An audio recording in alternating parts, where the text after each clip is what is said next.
If you haven't seen the previous episodes of the series, you should definitely watch those.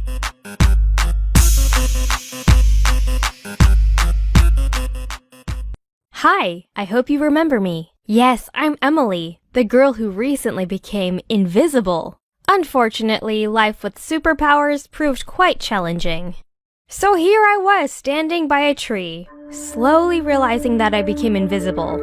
As soon as I fully realized it, I felt really happy.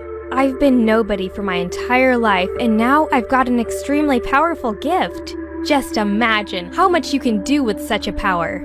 Of course, I wasn't planning to use it to scare people, although it would be pretty funny on the hindsight. But I wanted to become famous. Soon, everyone would be talking about me for sure. The first thing I did was to hurry up to school. I skipped it that day due to my condition and really wanted to see who cared about that. I went right into our classroom, sat in the back row, and waited. Yet the majority of classmates gave zero crap about my absence. Guess I was already kind of invisible for them. So nobody cared. Only Rita noticed my absence and asked the teacher about it, but he just told her that I was probably skipping class or something and ordered her to sit down. Okay, enough proof of my classmates never caring about me. What about the teachers? They must have already noticed my mysterious absence. I left the classroom and went to the teacher's lounge. Well, some of them did remember about me, yet they immediately concluded that I must have skipped school because of hard homework or some similar reason. No one thought that I might have been ill or got in trouble. Now I felt really disappointed and angry. I really wanted to vent my anger, and I immediately thought of a perfect way to do so. It was a break, so no one stayed at the classroom. I returned there and made a huge mess. I stained the board with chalk and crumbled the remaining pieces on the chairs of my classmates. Then I poured water on the teacher's table and mixed it with earth from a flower pot.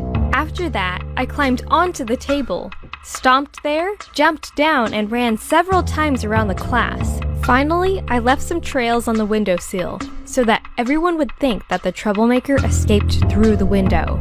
Now I felt pleased with myself, returned to the back row, and waited for the bell. My classmates rushed in and immediately stopped by the surprise of what they saw. Then the teacher came. He became furious, reprimanded everyone present, and sent them all to the principal's office. I felt so happy at that moment. I really thought that it was a fitting punishment for not paying attention to my absence. Yet my job was not finished. You see, I still wanted to make up with Rob. So I ended up with a pretty insidious plan. Since I was invisible and did not know how long this condition would last, I needed to use it to the maximum value. I waited until the end of the lessons and saw Rob leaving school. Of course, I followed him all the way home. For the first time in my life, I entered someone else's home without any invitation. It felt quite thrilling, to be fair. I was going to see my beloved's bedroom, and maybe even catch a glimpse of him naked. It was truly a dream come true. So I slipped through the door while Rob entered his home, and then discovered that his family was quite rich. I haven't seen such a clean and comfy home before. Rob's mom could be mistaken for his older sister. She looks so young. She kissed him on the cheek and offered him a snack. But Rob just grabbed an apple and went to his room. Here it was, my holy of holies, Rob's room. The room was decorated in an elegant minimalistic style. White walls, a black bookcase full of books and magazines, a single bed with a neatly turned down black cover. Almost no other colors except white and black. Quite stylish. Rob took off the shirt he wore at school. Of course, I suspected before that he had a gorgeous torso, but in reality, it looked even better. I almost fainted from his handsomeness, but I had to keep it together. I was invisible, of course, but not intangible. So I stood silently in the corner of the room so that Rob could go about his business without hitting me. Rob went on with his chores. He read a book, did his homework, called a friend, ate supper. Finally, it got late and my crush went to sleep. He took off his jeans, leaving only his underpants on, and went to bed. My whole body ached. Standing motionless for several hours straight was very hard. Now I moved away from the wall and silently walked over to Rob's bed. I squatted down next to him and watched him sleep softly. I really couldn't stop myself from touching his face, nose, lips, chin. First, I touched his nose with my fingertips, gently reached the lips and approached the chin.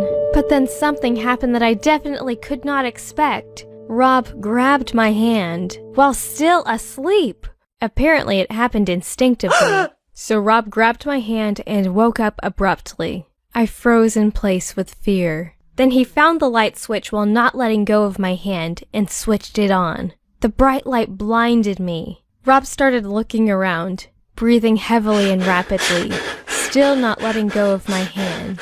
He was so terribly frightened, and I didn't know what to do. Soon, he manned up and asked who was there. I was still paralyzed with fear and gave no answer. He squeezed my hand harder and harder and repeated the questions. In a strangled voice, I said, "It's me." Guess he wasn't expecting such an answer because he immediately let go, holed up in the corner and started screaming. Meanwhile, I retreated into the opposite corner of the room and put my hands over my ears. In a moment, Rob's mom raced into his room holding a frying pan. She ran to her son, trying to calm him down while Rob was telling her about an invisible assailant. Of course, his mom didn't believe him. She assumed that it was a nightmare, told him to drink some water, kissed her son, and went away. Rob slowly came to his senses, but he knew that I was real and not a dream. So he sat down on the bed and whispered, "Are you still there?" I nodded, then remembered that he couldn't see me. Went up to him and whispered back, "Yes."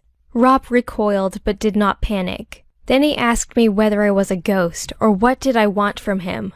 I felt very brave, so I told him everything. Who I was, how I became invisible, and why I came to him. Well, I kinda expected him to laugh in my face again, as he did back then at Linda's party. But he listened to me carefully, nodded, thinking something through, and then he asked me for a kiss. That was unexpected for sure. Rob never paid any attention to me while I was nearby. But now when I was invisible, he immediately wanted to kiss me? I thought about it later though. At the moment, I was almost ecstatic.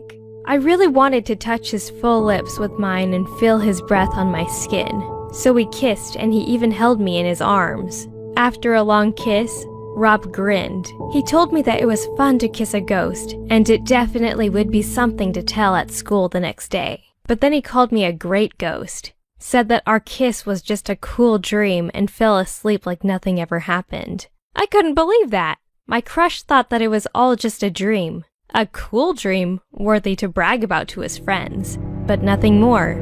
I felt really humiliated. Silently, I opened the door of his room and ran away. The front door, of course, was closed, so I climbed out the window in the kitchen. On my way home, I contemplated that apparently the superpowers never made me better, stronger, or anything like that. All I got was some mischief at school and one stolen kiss. It was depressing. So there I was, alone on a night road, weeping, until I came across a kitten moaning plaintively, trying to get off the tree. I wiped away my tears and decided to help it. It turned out that I became not just invisible, but also much lighter. So I easily climbed up a tree and brought the kitten to the ground. And then I saw that a stranger boy was filming it all. I got home 10 minutes later and saw my whole family in a state of panic.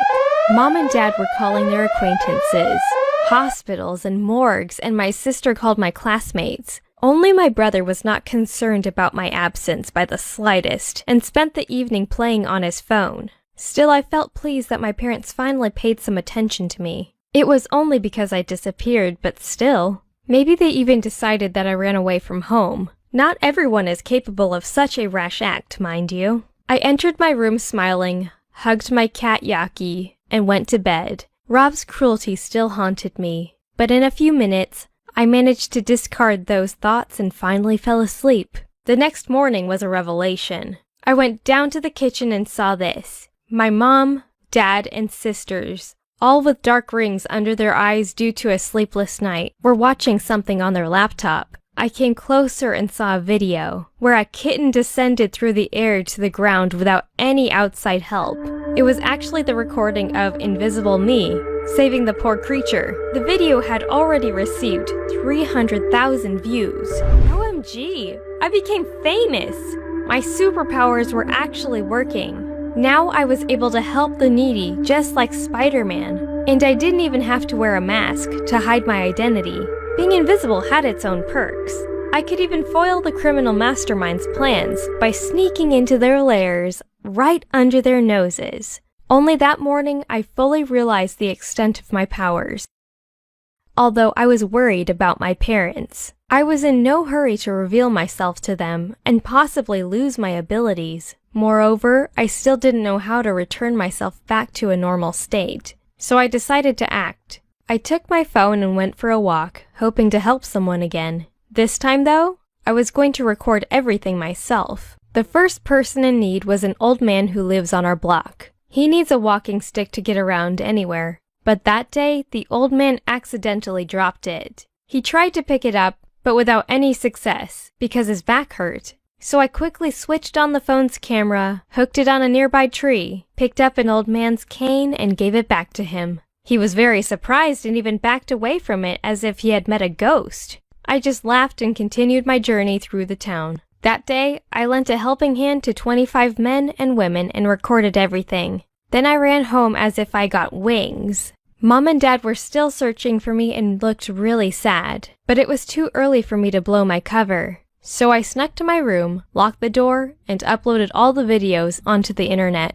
In just a few hours, those recordings went viral and received more than 450,000 views each. They even talked about me in the news. Now, everyone knew that there was an invisible man in the town helping the needy. So now I was some sort of local hero. It kinda sucked that they assumed me to be a man, but oh well. Then I realized how much my powers could influence people's lives.